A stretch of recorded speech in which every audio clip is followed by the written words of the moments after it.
Peter Cayetano.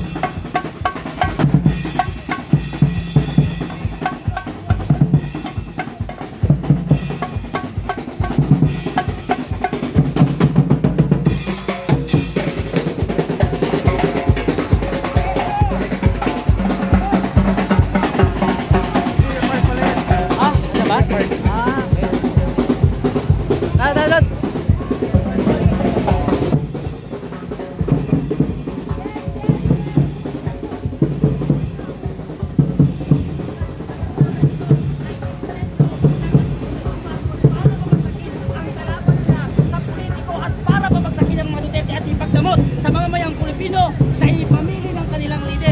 So zero vote ang panawagan namin sa lahat ng mga congressman na boboto sa impeachment ni VP Sara. Tuloy tayo!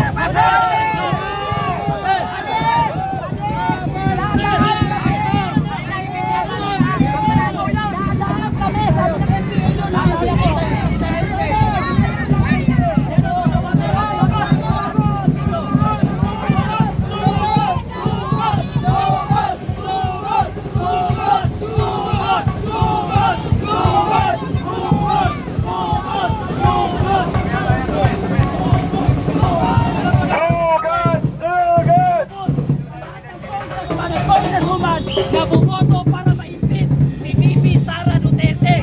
Tatandaan namin kayo sa darating na halalan, lalong-lalo na sa mga congressman na taga Mindanao. Isisiyo namin kayo pagdating ng election, 2020 election, dahil malinaw sa mata ng taong bayan na ang impeachment na ito ay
Sila pa ang iniimbestigahan.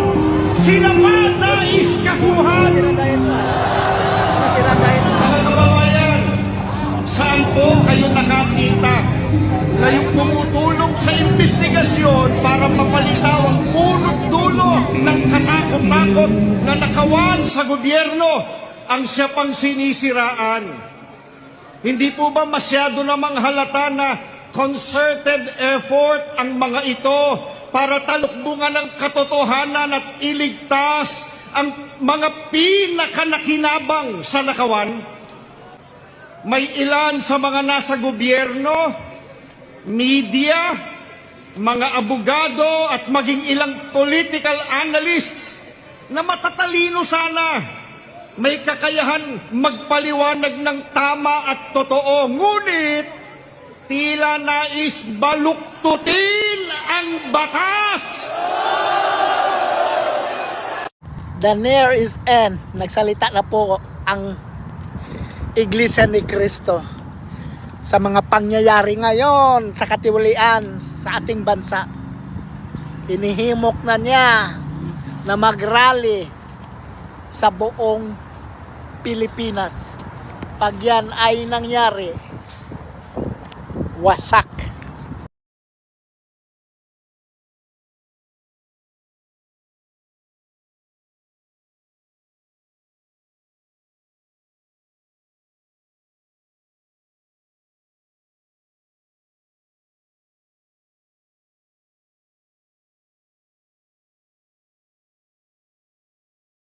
Mga kasama, atras po tayo ng konti, i-atras natin tong sound system natin dyan. Atras po ng konti dyan. Higit na lang po natin dito. Sa pintuan ng mga buhaya! Atras po, atras tayo dito. Atras na po ng konti doon. Kuya, atras. Sa ating mga kapulisan, pasensya na po kayo. Marami pa hong darating mamaya. Sana po ay manatilihin natin ang kaayusan, mga kasama. Nandito ang mga protektor ng mga Pilipino. Kaya huwag po kayong mananakit ng ating mga kapulisan para tayo ay makapagdaos ng isang mapayapat nagkakaisang tinig para ito mga buhaya ay ating isigaw, tigilan! Tigilan ang sarswela at moro-morong impeachment! Hindi yan ang kailangan ng taong bayan!